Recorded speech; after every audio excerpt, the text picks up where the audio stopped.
tekster. Lige nu sidder mange af jer seere sikkert med sådan en omgang slik her, for det er jo svært at holde nallerne fra de søde sager sådan en fredag aften. Men nogen kan ikke nøjes med at proppe slik i hovedet, når der bygges foran fjernsynet, og så kan sukkertrangen ende med at blive så voldsom, at der skal professionel hjælp til. Ingenting. Panikken kunne brede sig. Ellers så kunne jeg finde på at tage blåmælk. Hvis Theresa Andreasen ikke konstant fik sukker. Så blev jeg sur og gal og vred.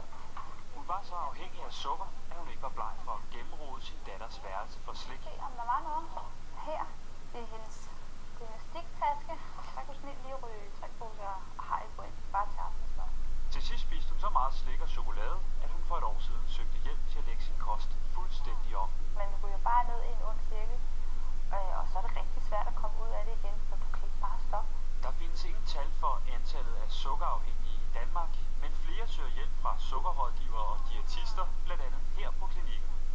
Nå, tak. Det de typisk siger, det er sværere at stoppe med sukker, end det er at stoppe med ryge.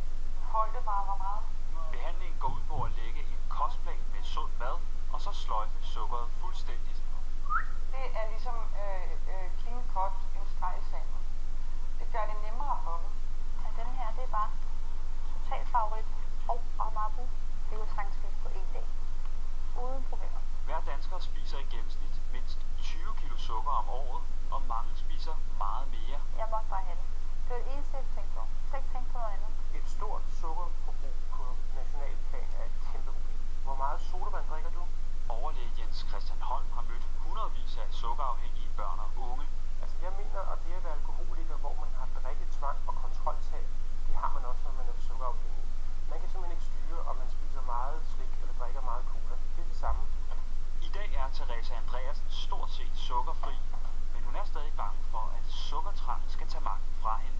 Jeg tror, at jeg kan holde mig fra det i lange perioder, og så måske falde i. Og Peter, du står et sted, hvor der tydeligvis bliver langet masser af søde sager over disken. Hvorfor har vi så svært ved at kontrollere trangen til sukker? Det er fordi vores hjerne elsker sukker, altså det ligger i gener.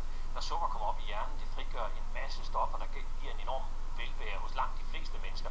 Men det der med sukkerafhængighed, det er altså stadigvæk et ord, som forskerne diskuterer. Det her, det diskuterer man til gengæld ikke. Det er cirka den mængde sukker, som ernæringsforskerne mener, at en dreng eller pige på 7-10 år bør råde over om ugen. Ikke om dagen, Kåre, om ugen. Og mange får mange flere, eller meget mere sukker. Og det skyldes altså især 2 ting. For det første er slik, sukker i det hele taget billigt. Man kan næsten købe alt det, man kan spise af den slags. For det andet så er portionerne, poserne blevet større. Det vil sige, at der skal større og større mængder til at give den samme lystfølelse i hjernen. Det er i hvert fald de punkter, som forskerne peger på i dag. Tak til dig, Peter, og så skal vi fra en snak om for meget sukker til noget, vi ikke kan få for meget af. Det er altså ikke dig, Mikkel, men derimod solskin.